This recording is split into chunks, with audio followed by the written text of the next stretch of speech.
오늘은 교만에서 겸손으로 이런 주제를 한번 생각해 보고자 합니다. 교만이라고 하는 말은 잘난 체하며 뽐내고 건방지다. 이 교만의 의미를 이제 국어 사전에서 찾아보면 잘난 척하고 뽐내면서 교만하다, 건방지다, 그런 이야기로 그렇게 풀이가 되어 있습니다. 교만과 비슷한 말이 오만이라고 하는 말도 있고, 언연이라고 하는 말도 있고, 또 설만이라고 하는 말도 이 교만과 비슷한 말이 그렇게 여러 종류가 있습니다. 오만이라고 하는 말은 방자하고 잘난 체하며 건방지다, 이런 말이고, 언연이라고 하는 말은 거드름을 피우며 건방지다, 그런 말이고, 설마는 하는 짓이 무례하고 오만하다, 그런 의미를 가지고 있습니다. 다 교만한 의미를 다 가지고 있는데, 그런데 이 교만과 비슷한 말들 중에 거의 다 들어가 있는 내용이 건방지다라고 하는, 건방진, 이런 의미를 가지고 있습니다. 그런데 건방지다라고 하는 것은 자기 분수에 맞지 않게 잘난 체하거나 다른 사람을 낮추어 보듯 하는 행동이나 태도, 이것을 건방진, 이런 표현으로 사용하고 있습니다. 그래서 여러분, 건방지지 않기를 바랍니다. 건방지지 말고 남을 낮춰보고 오만한 태도를 갖지 말고, 우리는 서로를 존중하고 서로를 높이고, 그리고 여러분 타인을 이렇게 높여 드릴 수 있는 그런 겸손한 분들이 될 수 있기를 간절히 바랍니다. 그래서 오늘 두 가지 생각해 보는데, 하나는 교만이 만드는 것이 무엇인가, 또 두 번째는 겸손은 우리에게 무엇을 가져다 주는가, 크게 두 가지를 생각해 보고자 합니다. 옆 사람이 혹시 교만하게 졸면, 하나님 말씀 안 듣고 교만하게 졸면 어떻게 할까요? 내게로 와서 쉬어라, 오늘 찬양도 있는데 그냥 오늘은 잠자게 그냥 두겠습니다. 평안한 주님의 품이 될 수 있기를 바라고, 주님의 품 안에서 여러분은 반드시 겸손을 배울 수 있기를 축복합니다. 교만은 무엇을 만드는가? 첫 번째, 교만이 만드는 것은 무엇인가입니다. 첫 번째로 교만이 만드는 것은 정욕입니다. 정욕은 히브리스라고 하는 욕망과 아주 흡사합니다. 여러분은 그 욕망에 사로잡히지 않기를 주님의 이름으로 축복합니다. 야고보 4장 1절에 보니까 너희 중에 다툼이 어디로부터 나느냐, 너희 지체 중에서 싸우는 정욕으로부터 나는 것이 아니냐. 싸움과 다툼, 나오는 것, 그 근거는 싸우는 정욕으로부터 나온다, 그렇게 되어 있습니다.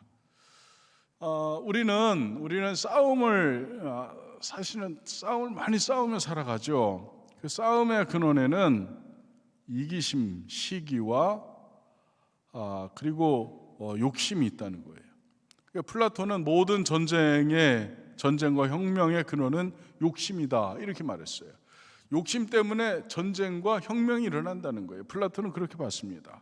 오늘 본문을 기록한 의인 야고보 역시 싸움과 다툼의 근원에 욕망을 두고 있습니다. 욕망 때문에 싸움과 다툼이 일어난다는 것입니다. 우리를 불행하게 만드는 것은 분명합니다. 그것은 욕심과 이기심, 그것이 우리를 불행하게 만든다는 것입니다. 자, 아내가 옷을 입고 나와서 여보 어때? 예뻐 보이네. 자, 또 다른 옷을, 그랬으면 됐지, 또 다른 옷을 또 입고 나왔습니다. 여보 어때? 사랑스러워. 또 옷을 또 입고 나왔습니다. 그러면 어떻게 얘기합니까? 네. 작작 좀 해라. 그런데 여러분, 관점이 어디 있느냐에 따라서 내용은 달라지는 것입니다. 중심이 여러분 자신에게 있지 않고, 만약에 아내에게 있다면 아내가 왜 자꾸 옷을 이것저것 갈아입을까요? 마땅한 옷이 없으니까. 그러니까 우리 사랑하는 아내에게 좋은 옷 한번 사줘야 되겠다, 이런 마음이 일어나야 되고, 이 정상적입니다. 남자들 아멘 하시기 바랍니다. 여성들만 아멘 하지 말고. 이 정상적인 마음인데, 그런데 작작 좀 해라 이렇게 나가는 거는 누구 관점입니까? 지금 시간도 없고 그런데 왜 자꾸 너 그렇게 그러냐, 이런 거죠. 상대편에게 중심이 있기를 간절히 바랍니다. 여러분, 판단의 중심이 내게 있지 않고 상대편에게 있을 때에 평화가 일어나는 것입니다. 이루어지는 것입니다. 그러나 여러분, 이기적인 마음, 욕심을 여러분 내려놓을 수 있기를 간절히 바랍니다. 욕심과 이기심이 우리를 불행하게 만드는 것이다, 이렇게 했어요. 그러니 행복하기를 원하십니까? 아멘이죠. 우리는 모두 행복하기를 원합니다. 그렇다면 욕심과 이기심을 우리는 반드시 극복해야 된다는 거예요. 그러니 여러분, 욕심과 이기심을 극복할 수 있기를 간절히 바랍니다. 하와 할머니가 하나님과 같이 되려고 하는 욕심이 그에게 들어왔습니다. 그래서 선악을 알게 하는 나무의 열매를 따먹게 되는 참담한 결과를 만들어냈고, 그것은 죄의 시작이 되었습니다.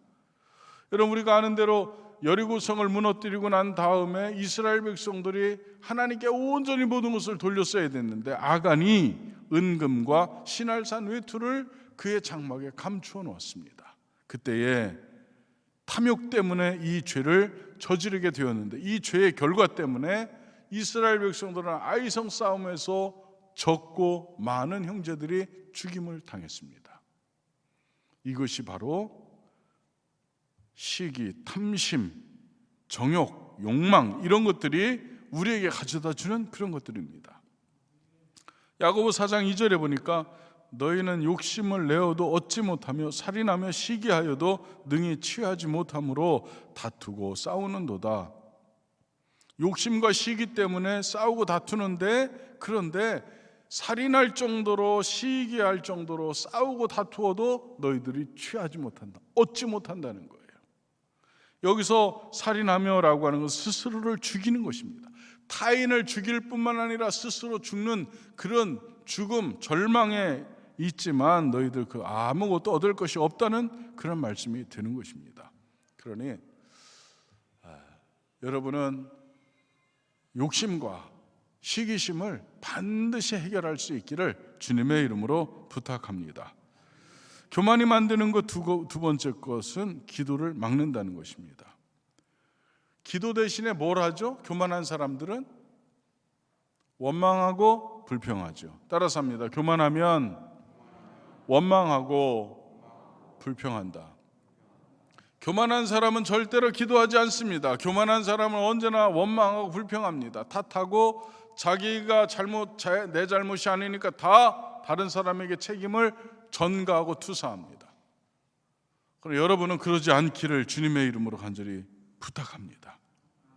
야고보 4장 2절에 보니까 하반부에 너희가 얻지 못하면 구하지 아니하기 때문이요 라고 했습니다. 너희가 얻지 못한 것은 구하지 않기 때문이다. 다시 말해서 너희가 얻지 못하는 것은 기도하지 않기 때문에 너희들이 얻지 못하는 것이다, 그렇게 이야기하고 있습니다. 여러분, 교만한 사람의 특징은 기도하지 않는 데 있는 것입니다. 지난 한 주간 동안 여러분 주님과의 대화, 기도 얼만큼 했습니까? 질책하려고 하는 것이 아닙니다. 현 주소를 알자는 것입니다. 나의 현 상황을 알아보자는 것입니다. 여러분은 기도를 많이 했습니까? 아니면 기도 없이 지나갔습니까? 여러분은 겸손하여 하나님 앞에 늘 구하는 분들이 되시기를 축복합니다. 날마다 구하자는 거예요. 여러분, 기도는 시기와 다툼을 막아냅니다. 기도가 시기와 다툼을 막아내고 원망과 불평을 잠재웁니다. 그러나 기도하지 않으면 원망과 불평이 일어나고 시기와 다툼이 일어난다는 것입니다. 그러나 여러분의 인생에는 원망과 불평, 시기와 다툼이 그냥 왕성한 그런 불행한 인생이 되지 말고 하나님 앞에 기도해서 하나님 응답하시고 좋은 것, 귀한 것, 값진 것, 필요한 것으로 채워주시는 하나님의 은혜로 여러분의 인생이 행복하기를 축복합니다. 아멘. 그렇죠? 시편 66편 18절에 보니까 내가 나의 마음에 죄악을 품었더라면 주께서 듣지 아니하시리라. 다시 말해서 막힌 기도를 터주는 것은 회개라는 것입니다. 그래서 회개는 영성의 출발이기도 하고 하나님과의 교통인 기도의 시작이기도 합니다. 그러나 여러분은 언제나 회개하여 하나님과 교통하는 여러분 되시기를 주님의 이름으로 축복합니다. 우리가 기도 응답의 사람 하면 떠오르는 인물이 있습니다. 누구 떠오르죠? 조지 뮬러라고 하는 사람이 떠오르죠. 근데 이 조지 뮬러는 일생 동안 5만 번의 기도 응답을 받았다, 이렇게 이야기하는 사람입니다. 그런데 조지 뮬러는 말하기를 나는 평생에 5만 번 이상의 기도 응답을 받았습니다. 그러나 나는 기도할 때마다 회개하였습니다. 다시 말해서 하나님 앞에 기도를 드릴 때에 내가 무엇 잘못한 일이 있을까? 기도 응답, 기도의 통로가 막히지 않게 하기 위해서 뮬러는 자기 손을 언제나 정결하게 하고 두 마음을 품지 않게 해서 애썼다는 것입니다. 여러분은 언제나 그럴 수 있기를 바랍니다. 조지 뮬러는 기도 응답받는 기도의 조건으로 회개를 말하고 있었습니다. 교만은 자기가 걸어온 길을 보지 못하게 합니다. 자기가 지나온 길을 보지 못하게 합니다. 그러나 하나님의 사람은 언제나 자기 자신의 길을 살피고 잘못된 것은 고치고 회개합니다. 그러니 여러분 언제나 교만이 만드는 그런 것을 취하지 않기를 축복합니다. 교만이 만드는 세 번째 것은 잘못 구하게 한다는 것입니다. 야고보 4장 3절에 보니까 구하여도 받지 못하면 정욕으로 쓰려고 잘못 구하기 때문이라 했습니다. 여러분의 기도는 바로 가고 있습니까? 한번 생각해 보시기 바랍니다. 내가 하는 기도는 바로 가고 있는가? 우리의 기도는 올바른 것을 구하고 있는가 하는 것입니다. 기도의 모범 답안은 주님께서 제자들에게 가르쳐 주신 주님께서 가르쳐 준 주기도문입니다. 이것이 기도의 모범 답안입니다. 그런데 요 안에 주님께서는 우리에게 무엇을 구하라고 하는가를 생각해 보면 우리는 어떤 기도, 내가 지금 주님께 드리는 기도와 주님께서 내게 가르쳐 주신 기도문 사이의 차이를 우리는 볼 수 있어야 합니다. 주님의 기도에 보면 첫째 하나님과의 관계를 이야기합니다. 하늘에 계신 우리 아버지.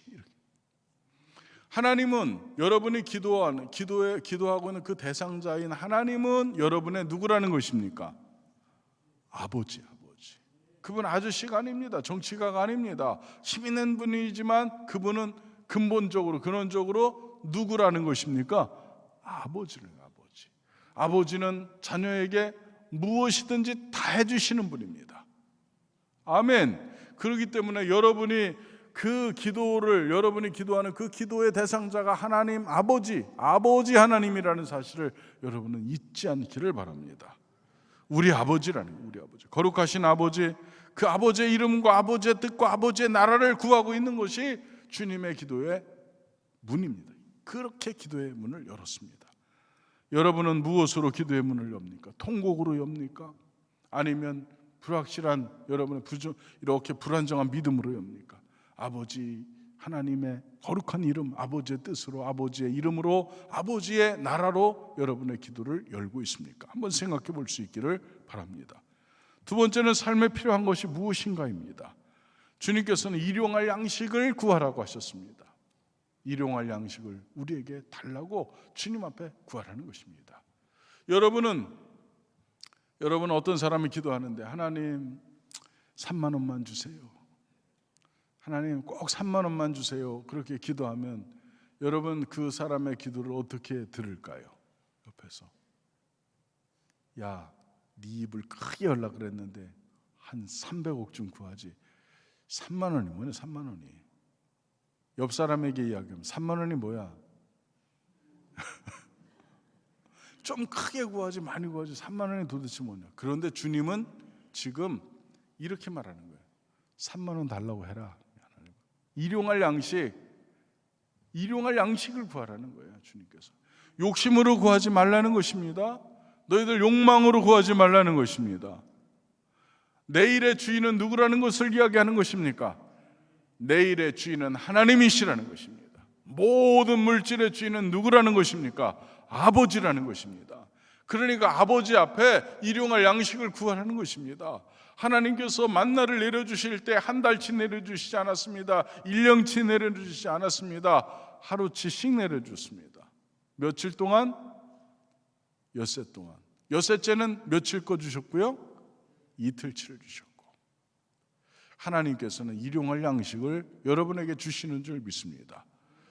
인생은 욕심으로 취할 수 있는 것이 아닙니다.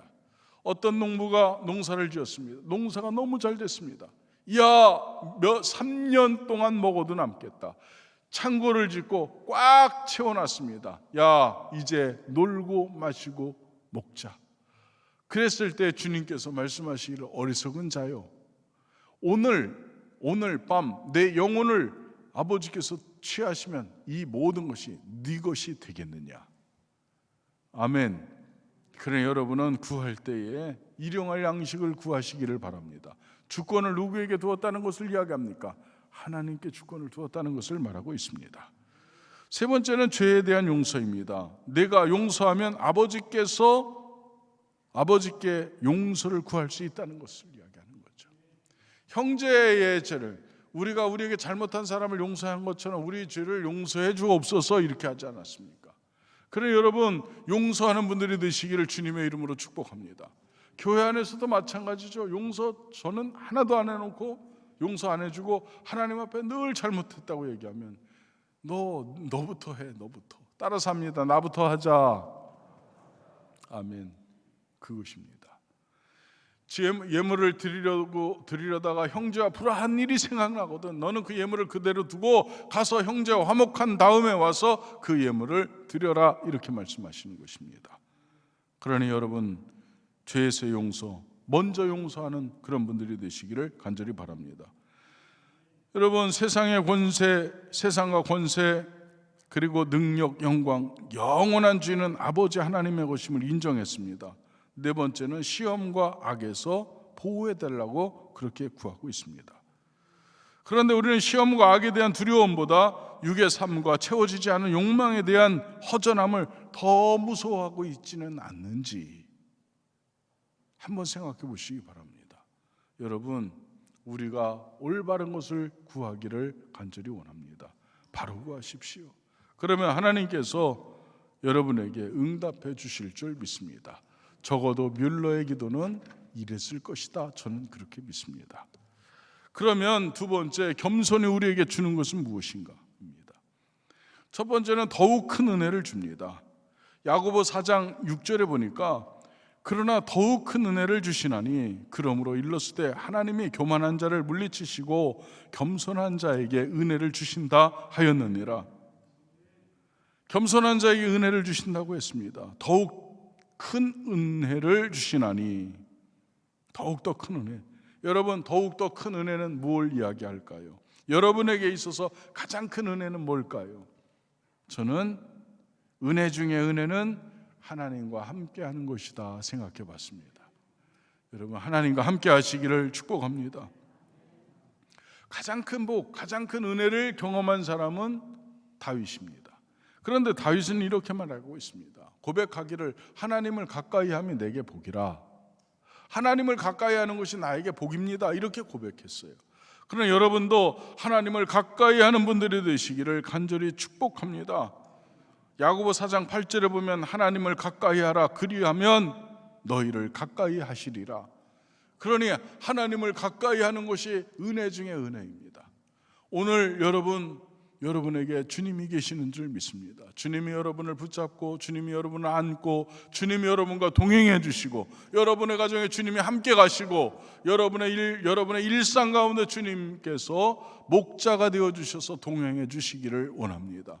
하나님과 함께 하시는 것, 하나님이 나와 함께 하시는 것, 그것은 넘치는 은혜요 복인 줄 믿습니다. 그래서 하나님을 가까이 하는 방법으로서의 겸손을 여러분은 취할 수 있기를 축복합니다. 겸손한 자는 자신을 살피게 됩니다. 그러니 여러분 자신을 살피시기를 간절히 바랍니다. 내 손이 깨끗한지, 내 마음이 두 마음은 품고 있지는 않는지 살피는 것입니다. 살피는 이유는 딱 하나입니다. 하나님을 가까이 하기 위해서 내 자신을 살피는 것입니다. 그러니 여러분 언제나 겸손하셔서 하나님과 가까이 하시기를 축복합니다. 두 번째는 하나님께 순종할 수 있게 합니다. 겸손은 우리로 하여금 하나님께 순종할 수 있게 합니다. 여러분 하나님께 순종할 수 있습니까? 순종하시기 바랍니다. 여러분 하나님께 순종할 수 있는 사람은 오른손을 들어서 표해 주시기 바랍니다. 나는 순종 이거 참 어렵습니다. 할까 말까 망설이고 있습니다. 내리시기 바랍니다. 여러분 하나님께 순종하고 싶지요. 다 순종하고 싶습니다. 그런데 이게 잘 안 됩니다. 이유는 뭘까요? 우리 안에 있는 교만이 하나님을 향한 순종을 막고 있다는 것입니다. 하나님께서 교만한 자를 물리치시는 이유는 교만하면 하나님께 복종할 수 없기 때문에 그렇습니다. 그러니 여러분은 하나님께 순종하시기를 바랍니다. 야고보 4장 7절에 그런즉 너희는 하나님께 복종할지어다 했습니다. 그러니 여러분도 하나님께 복종하시기를 축복합니다. 사도 바울은 겸손의 모범을 예수 그리스도를 통해서 보았습니다. 예수 그리스도 겸손의 모범이었다는 것입니다. 빌립보서 2장 5절로 8절에 보니까 이렇게 되어 있습니다. 너희 안에 이 마음을 품으라 곧 그리스도 예수의 마음이니. 그랬어요. 그는 근본 하나님의 본체시나 하나님과 동등됨을 취할 것으로 여기지 아니하시고 그랬어요. 오히려 자기를 비워 종의 형체를 가지사 사람의 모양으로 사람들과 같이 되셨고 사람의 모양으로 나타나사 자기를 낮추시고 죽기까지 복종하셨으니 그 십자가의 죽으심이라 그랬습니다. 아멘. 여러분도 이렇게 죽기까지 하나님께 복종할 수 있기를 간절히 축복합니다. 하나님은 여러분에게 이렇게 말씀하십니다. 너희들이 나를 따라오려거든 너희들 자신을 부인하고 자기 십자가를 지고 나를 쫓을 것이니라 하였습니다. 여러분에게는 주님께서 주신 십자가가 있습니까? 그 십자가를 진다고 하는 것은 내 자신이 교만한 것이 아니고 내가 겸손할 때 주님의 십자가를 질 수 있는 것입니다. 겸손한 자만 질 수 있는 것입니다. 그러나 여러분도 겸손하여서 주님의 십자가를 질 수 있기를 간절히 축복합니다. 겸손하신 주님께서 지신 그 십자가 여러분도 질 수 있어야 합니다. 겸손은 우리에게 무엇을 주는가? 세 번째는 우리를 높여준다는 것입니다. 야고보 4장 10절에 보니까 주 앞에서 낮추라 그리하면 주께서 너희를 높이시리로다 그랬어요. 높이시리라. 야고보는 주님 앞에서 낮추십시오. 그러면 주님께서 여러분을 높여주십니다. 이렇게 말씀하고 있는 것입니다. 빌립보서 2장 9절로 11절까지 보니까 이렇게 되어 있습니다. 이러므로 하나님이 그를 지극히 높여 모든 이름 위에 뛰어난 이름을 주사 하늘에 있는 자들과 땅에 있는 자들과 땅 아래에 있는 자들로 모든 이름을 예수의 이름에 꿇게 하시고 모든 입으로 예수 그리스도를 주라 시인하여 하나님 아버지께 영광을 돌리게 하셨느니라. 아멘. 여러분 주님을 하나님 보좌 우편까지 높여주셨다면 여러분도 하나님 보좌 우편에 계신 주님께로 인도할 것은 우리가 낮아지고 겸손할 때에 그곳까지 이르게 될 줄 믿습니다. 그러니 여러분 겸손하여 주님께 영광 올려드리고 여러분도 주의 보좌에 이르는 그런 영광을 누릴 수 있는 여러분 모두가 되시기를 주님의 이름으로 축복합니다. 오늘 두 가지 말씀드렸습니다. 교만할 것입니까? 겸손할 것입니까? 이 내용입니다. 여러분은 겸손하여 주의 영광에 이르는 여러분 모두가 되시기를 주님의 이름으로 축복합니다.